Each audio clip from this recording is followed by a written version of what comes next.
Hi YouTube! In this video, I will be talking to you about 4 of my favorite ordinary products. So if you're interested, keep watching. Firstly, I'd like to say thanks to everyone who's been commenting on my videos and for liking and subscribing to my channel, especially as a new YouTuber.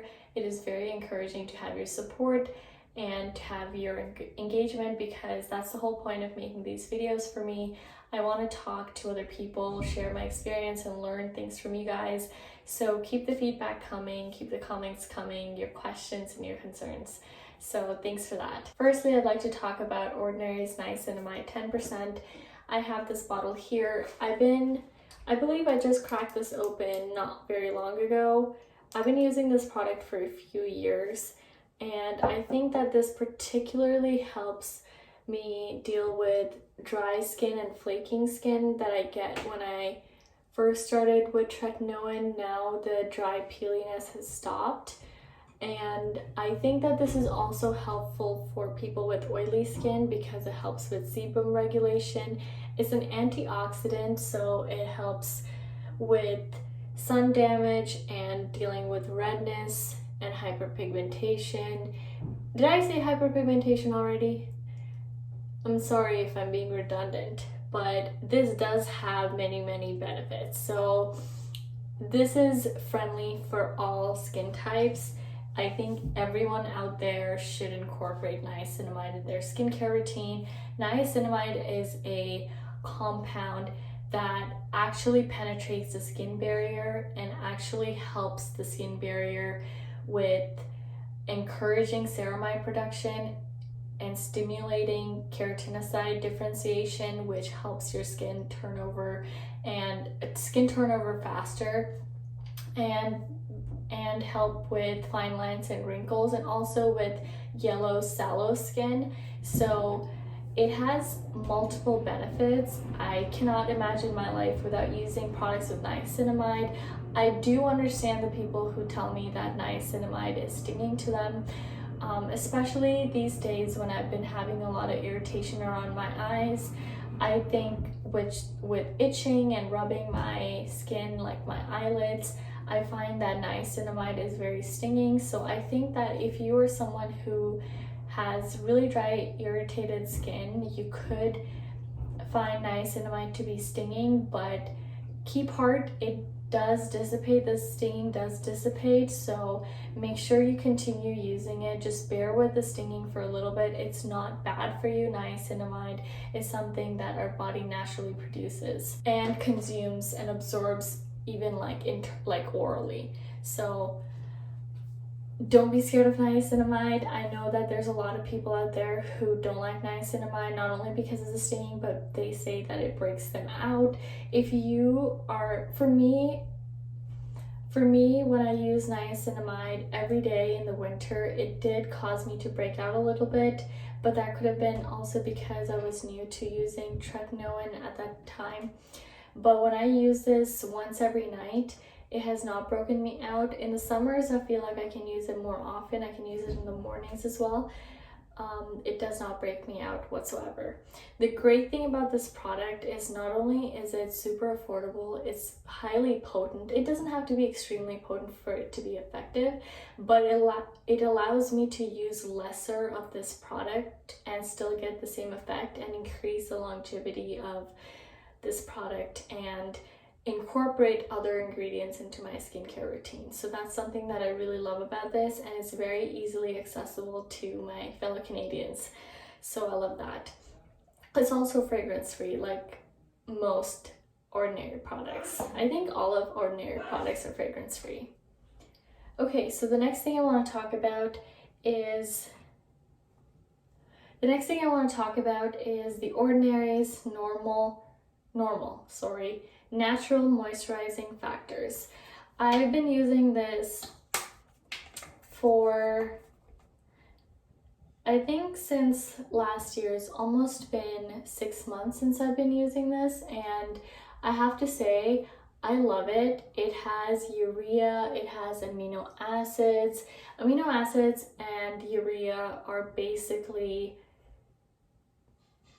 part of the same synthesis. Like for protein synthesis, the side product is urea. Urea is a really, really good humectant. It has multiple sites of hydrogen bonding and hydrogen donator. So I think urea is particularly great for people with dry skin. Amino acids are also great, but they don't necessarily penetrate the skin. There's very limited, or at least I haven't found any research to know if they penetrate the skin. There's not much research out there. Amino acids are great humectants, and they're not proteins, they're amino acids. These are basic amino acids, like building blocks of our protein. However, they are not penetrating into your skin. They are very good as humectants, so I would still like to say that this is a great moisturizer because of those ingredients. But are you going to see a huge difference in your fine lines and wrinkles? Maybe not. But I do think that it's very effective in moisturizing your skin, and having a good skin barrier really helps your skin repair itself and pretty much do its job, which is to protect you from external harm. So another great benefit of this is that it is super affordable, fragrance-free, and the texture doesn't bother me.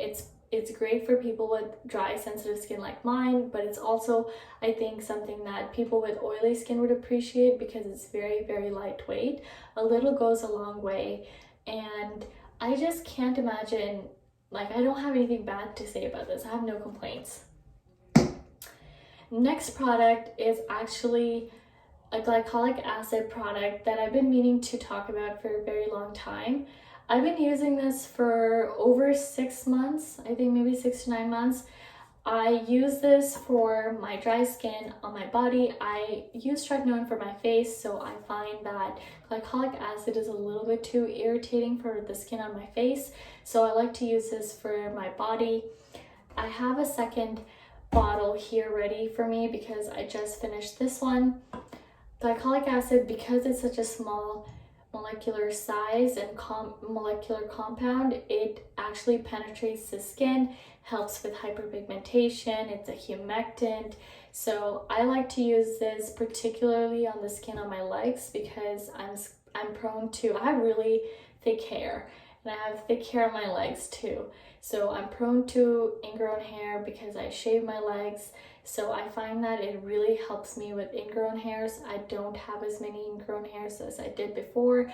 Also, I had a few bug bites on my shoulders from last year, and I'm very prone to hyperpigmentation, and I have a hard time controlling itch, which is probably why I have really bad eczema around my eyes. So yeah, the skin around my skin on my body, like when I get bug bites, I get hyperpigmentation from itching it even a little bit, and I think using this particular product has helped me heal the hyperpigmentation back to my normal skin. So I would highly recommend this for anyone who has the concerns that I've described. But I would like to point out that because you're using glycolic acid on your body, you should use sunscreen every day anyway, but you should particularly be mindful of reapplying your sunscreen on your body even if you're indoors and using this product. Another thing I would like to point out, that because this is not actually intended for the body as a moisturizer, you should apply an occlusive moisturizer on the skin on top. The way I use this is right out of the shower, I pour this on the palm of my hands and I apply it on my body, and then I apply my moisturizer. It works very effectively. Next thing I want to talk about, and I've mentioned this before, is the Ordinary's Niacinamide. Oh, why do I say niacinamide? The next thing I want to talk about is one of my favorite Ordinary products that I really wish was available here in Canada, and that is the 10% glycolic acid? 10% azelaic acid. I love this product. This has a very simple ingredient list, and The formulation here really helps the azelaic acid interact with your skin, as opposed to just kind of sit in the moisturizer and not actually make an impact, because it's in a suspension type of formulation. So you might find this to be a little bit strong if you have, you know, more sensitive skin, or you're more sensitive to this particular ingredient. I find that this is very effective in not only healing acne, but also healing post-inflammatory hyperpigmentation.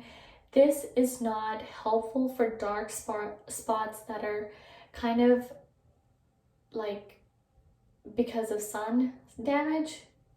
It's not really helpful to heal sun damage, dark spots, but it's great for hyperpigmentation. It's also non-antibiotic, so you can use this long term. It's pregnancy safe. It's amazing, and I really wish this was available here in Canada. And just like all the products that I've mentioned so far, it's very affordable and it's fragrance free. So I really hope you give this a try. And that's all for me today. If you have more questions and comments, please leave them down below and I'll be sure to get back to you. Until next time, take care.